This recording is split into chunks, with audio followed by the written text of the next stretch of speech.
Okay, let's dive in. Today we're unpacking a set of really detailed notes, the kind you might use for revision or getting a solid clinical grip, all centered on prostatitis. Right.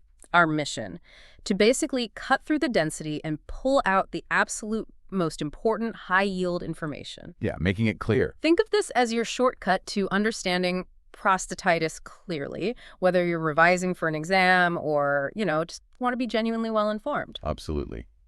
Just to set the stage quickly, we're talking about the prostate gland. If you picture the male anatomy, it's that small gland right there, tucked below the bladder. And prostatitis, at its heart, is inflammation or infection hitting that specific spot, usually causing pain and discomfort, sort of in the pelvic area. And what's really crucial about this topic, I think, is how common it actually is and the significant impact it can have. Right. It's not just a simple infection in many cases. It's a condition that can really profoundly affect someone's daily life. So navigating the complexities in these notes is key to appreciating the condition fully. Right. So let's start with the fundamental question. What is prostatitis really, and why isn't it just one single thing? Well, as the notes lay out, it's fundamentally about inflammation or infection of the prostate resulting in pelvic pain or discomfort. But you're exactly right. It's categorized into different types because, well, it presents in such varied ways. Okay. The source material gives us a really helpful framework, actually, by breaking it down into 5 distinct types. This categorization is pretty essential for diagnosis and understanding the different pathways the condition can take. All right, let's walk through those 5 types then. What's the first one? First up is acute bacterial prostatitis. This is often the most sort of dramatic presentation. You see severe inflammation.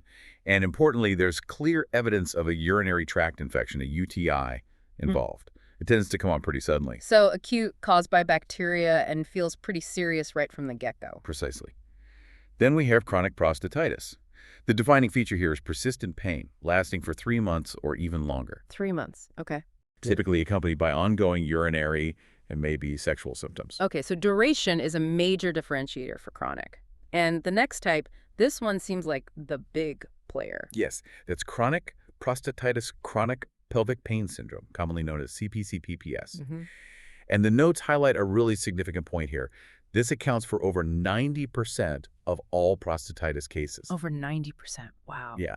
And the key distinction, there is no proven bacterial infection in these cases, yet the person experiences chronic pelvic pain alongside those familiar urinary and sexual symptoms. Wait, over 90% of cases aren't clearly bacterial. That's a massive insight right there. It completely shifts the perspective from purely fighting infection to something else entirely. It absolutely does. It's perhaps the most important takeaway from these notes, really. Following that, accounting for less than 10% is chronic bacterial prostatitis. This type does involve a bacterial component, often suspected after someone has had a UTI or maybe a previous acute prostatitis episode that wasn't fully cleared. Okay, so chronic with bacteria, but much less common than the chronic type without proven bacteria. What's the 5th and final type? That's asymptomatic inflammatory prostatitis. As the name suggests, there's evidence of inflammation in the prostate, may be seen on a biopsy or in prostatic fluid, but the individual experiences absolutely no symptoms. So it's just found incidentally. Often, yes, an incidental finding. The notes also mention that the terminology can be a bit flexible, sometimes using terms like prostate pain syndrome, PPS, or primary prostate pain syndrome, PPPS, instead of CPPS. That's right. They also reference a 4-category classification system that looks at symptoms and bacterial presence. It sounds like even the way we name it reflects the complexity. It certainly does, but the 5-type breakdown is, I think, a very practical way to approach the material and understand the different clinical pictures you might see. Yeah, it gives a solid foundation. It gives us a solid foundation before diving into the why. Speaking of the why, let's talk about the causes, or the etiology as the notes put it. We know bacteria can be involved, but let's get more specific. Sure. For acute bacterial prostatitis, the source confirms the culprits are most often gram-negative bacteria, with Escherichia coli, that common bug behind many UTIs, being the most frequent. E. coli, the usual suspect from the gut making its way elsewhere. Given the anatomy, that makes a lot of sense. Right. The notes also mention that sexually transmitted infections can play a role, listing Neisseria gonorrhea and Chlamydia trachomatis. Okay, STIs too. And then there's a mention of a very rare cause, Mycobacterium tuberculosis. TB. Wow. Okay, very rare though. Very rare, yes. So common bowel bacteria, STIs, and occasionally something much rarer for the bacterial picture. What about those non-bacterial causes, particularly relevant for that huge CPPS group? This is where, well, the mystery lies. As the source explicitly states, it's not fully understood.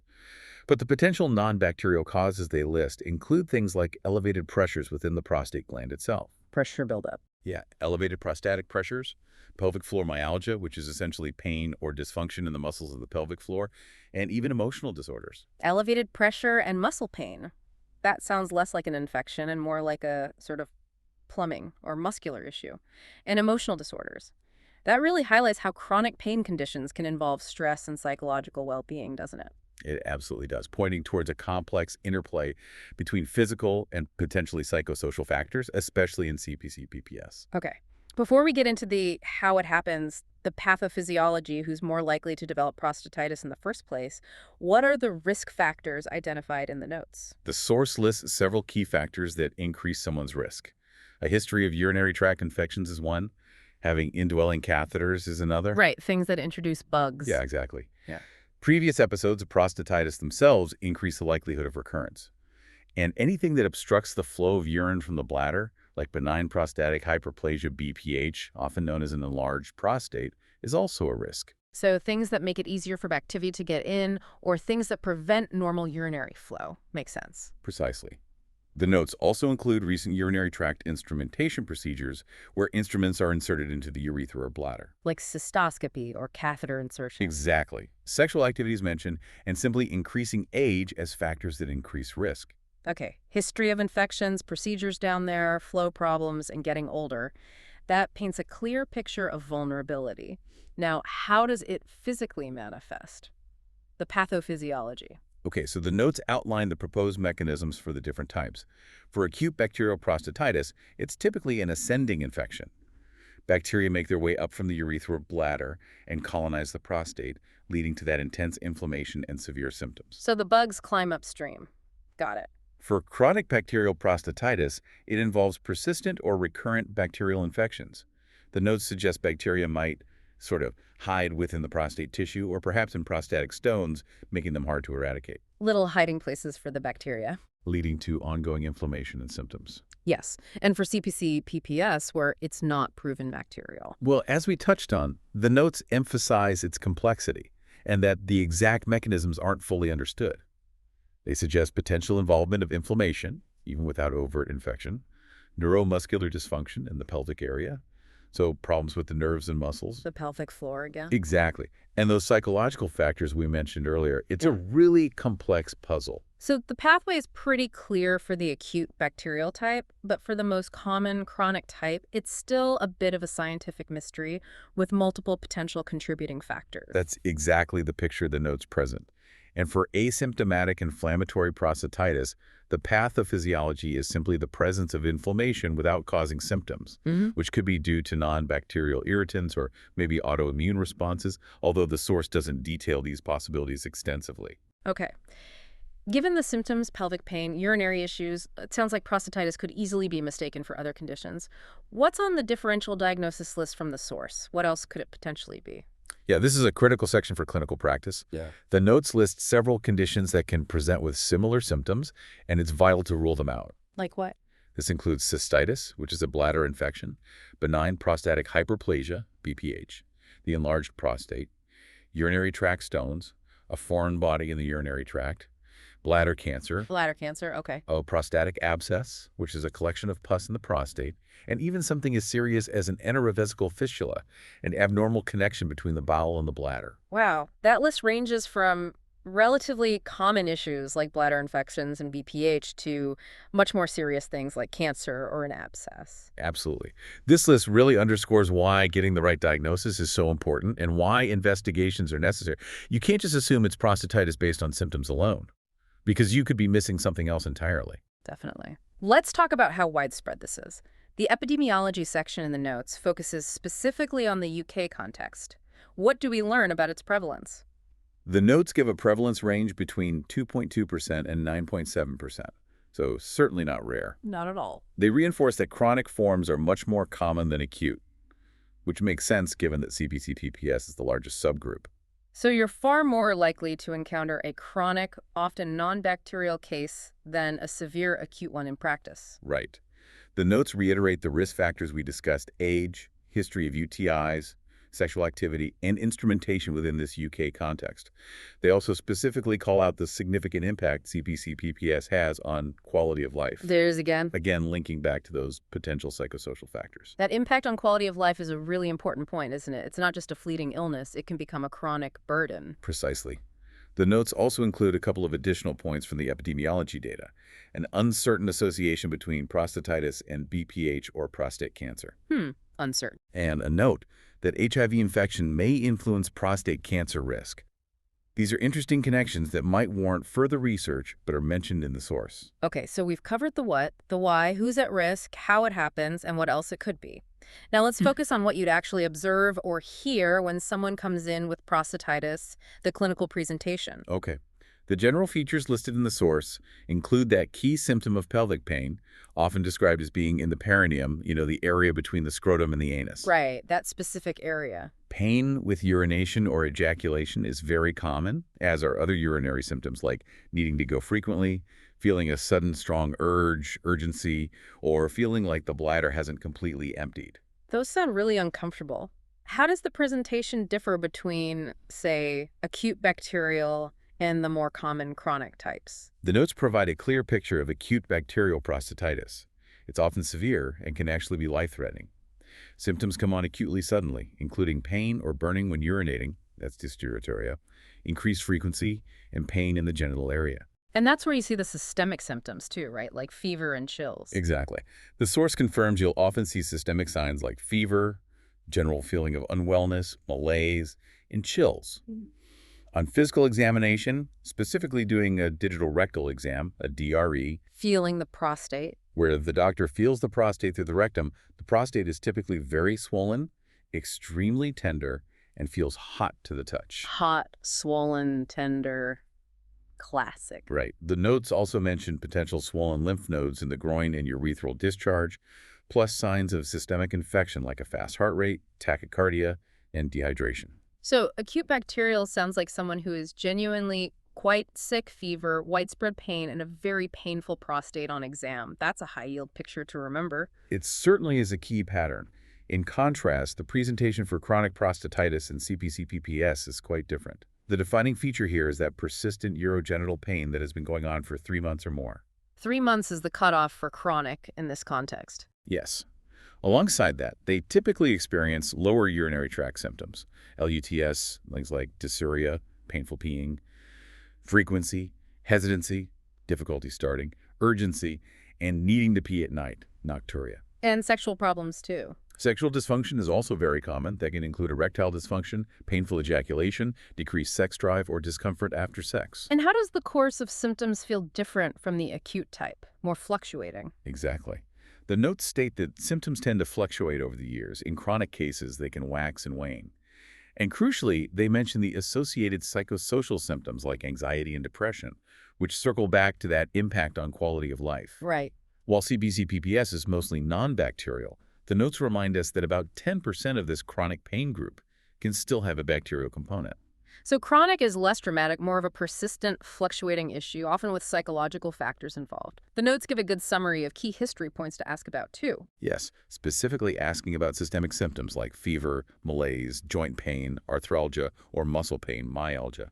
Asking in detail about all the urinary symptoms: frequency, urgency, dysuria, nocturia, hesitancy, incomplete voiding. Getting the full picture. Pinning down the location of the pain, low back, abdomen, perineum, urethra. Specifically asking about painful ejaculation, which is particularly associated with CPPS, and checking for urethral discharge. And what should you be looking for on physical examination? DRE findings. You might find a fever, especially in acute cases. The prostate findings on the DRE are critical and can distinguish between acute and chronic.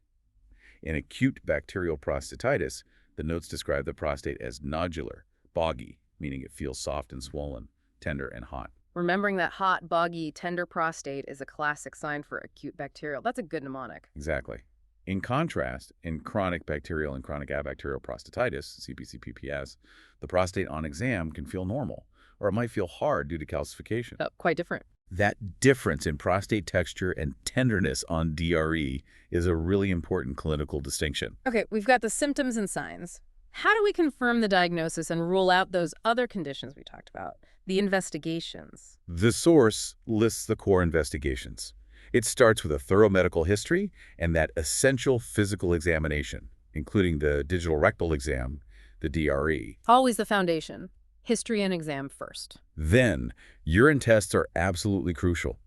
A urine dipstick can give immediate clues about whether there's blood, protein, white blood cells, or nitrites, which might suggest infection. Quick check. And critically, a urine culture and sensitivity test is needed to identify if bacteria are present in the urine and which antibiotics they are susceptible to. So finding the bug, if it's there, and how to kill it, makes sense. Precisely. A prostate-specific antigen, PSA, blood test, is also listed. And if there are any risk factors for sexually transmitted infections, STIs, screening for those is important. Right, check for STIs if relevant. For chronic prostatitis specifically, the notes mention additional tests that might be considered. These include urodynamic investigations, Testing bladder function. which are tests that assess how well the bladder and urethra store and release urine, looking for functional problems.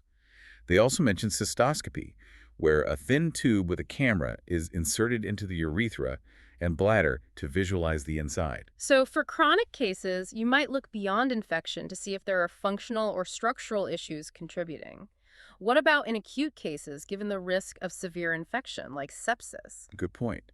In acute prostatitis, because of the potential for the infection to spread into the bloodstream, the notes emphasize checking inflammatory markers in the blood, like CRP, and taking blood cultures to see if bacteria have entered the systemic circulation. Okay, checking for sepsis. This helps assess the severity and risk of sepsis. That makes a lot of sense, checking for signs the infection has gone systemic. The notes also detail the diagnostic criteria for CPPS, which is key for that dominant subgroup. Yes, the source clearly defines CPPS by the presence of symptoms lasting longer than 3 months and negative urine and prostatic fluid cultures. So chronic symptoms, no bugs found. Right. It then further classifies CPPS into an inflammatory type, where you find white blood cells, leukocytes in the prostatic fluid or tissue, and a non-inflammatory type where those leukocytes are not present. So chronic symptoms with no proven bacteria, and then you check for signs of inflammation in the prostate itself to refine the diagnosis further. Exactly.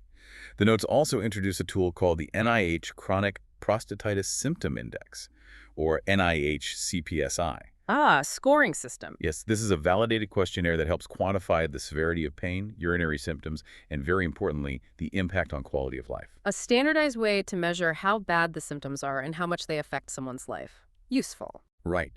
The source highlights that this index is a valuable tool both for diagnosing and for research, underscoring the global significance and burden of chronic non-bacterial prostatitis.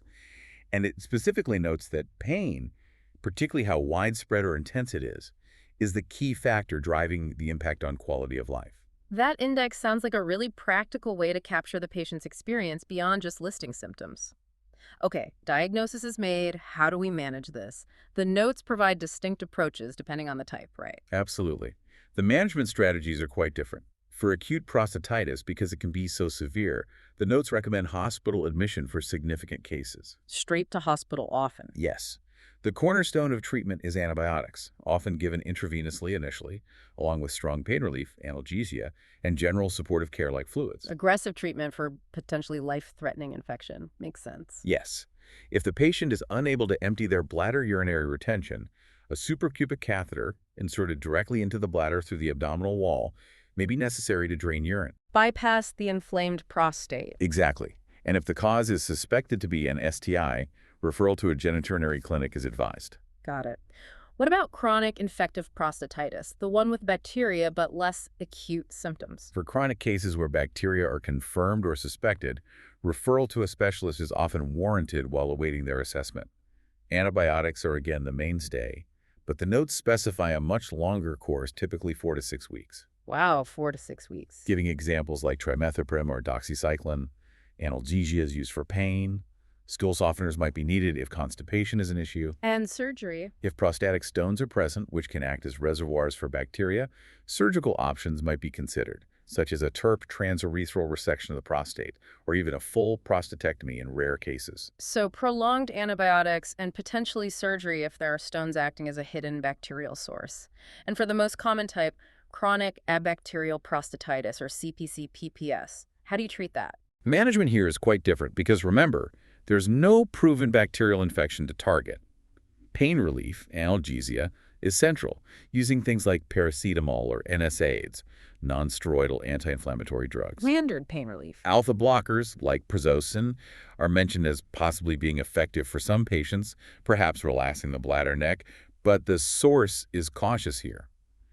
They aren't a guaranteed fix, like antibiotics in acute cases. Not a simple infection to zap. It sounds much more complex. It is. Antibiotic use is limited, and the notes explicitly advise avoiding repeated courses of antibiotics, which makes sense if bacteria aren't the primary issue. Right. No point keep hitting it with antibiotics if they aren't the problem. The approach for CPPS is often multidisciplinary, meaning it involves specialists beyond just urologists, perhaps pain specialists, physical therapists focusing on the pelvic floor, Or the pelvic floor physio again? and even psychologists or therapists addressing the potential neuromuscular and psychological factors. A team approach to tackle the various components of the pain syndrome. That makes sense. Yes.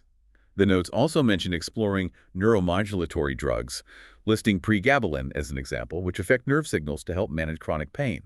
And they highlight that emerging therapies are continuously being investigated for CPPS, reflecting the ongoing challenge of managing this prevalent condition. So management for CPPS is less about a single medical intervention and more about a tailored, often long-term strategy addressing multiple factors. Okay. How does this all tend to play out in the long run? What's the prognosis? The notes give us the outlook. For acute bacterial prostatitis, the prognosis is generally good, provided it's diagnosed promptly and treated appropriately with antibiotics. Catch it early, treat it right, and people usually recover well. Good news there. Right. Chronic cases, however, are often more challenging. They require ongoing management, and the notes point out that relapses are common. So it can come back. Yes. The symptoms in chronic prostatitis and CPPS can fluctuate significantly over time, and the individual prognosis can vary quite a bit from person to person. So chronic means learning to manage a condition that might have ups and downs rather than necessarily expecting a complete cure. That's definitely the picture presented in the notes. And finally, what are the potential downsides if prostatitis isn't managed effectively? The complications. The source lists several potential complications that can arise. Recurrent infections, particularly in the bacterial forms, the formation of a prostatic abscess, a pocket of pus in the gland, Nasty. urinary retention where the bladder can't be emptied properly, ongoing sexual dysfunction, and that persistent, reduced quality of life we've discussed extensively, especially with chronic forms. These are all significant issues that would really impact someone. They are. The notes conclude this section by stating that prompt and appropriate management of prostatitis can help prevent these complications. It really brings home the importance of getting the diagnosis right and starting the correct treatment strategy early. Okay, let's wrap up this deep dive into the notes on prostatitis.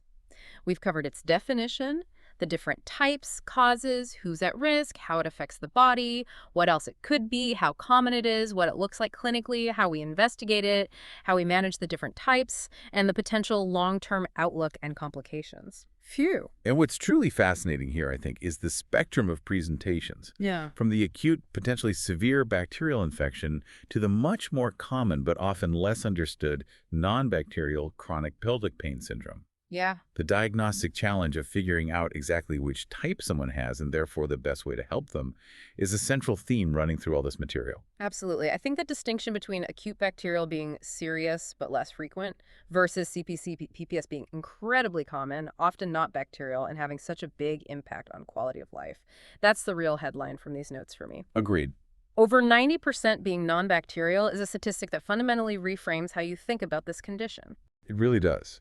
And for you listening, whether you're using this for focused revision or just building your understanding of medical conditions, being able to dissect complex information like this, understand the different categories, and identify the key distinctions is such a crucial skill. So here's a final thought for you to consider as you go about your day, building on what we've explored. Given that CPPS is so prevalent and its cause is often mysterious and not infectious, how might the healthcare system need to adapt beyond just prescribing antibiotics?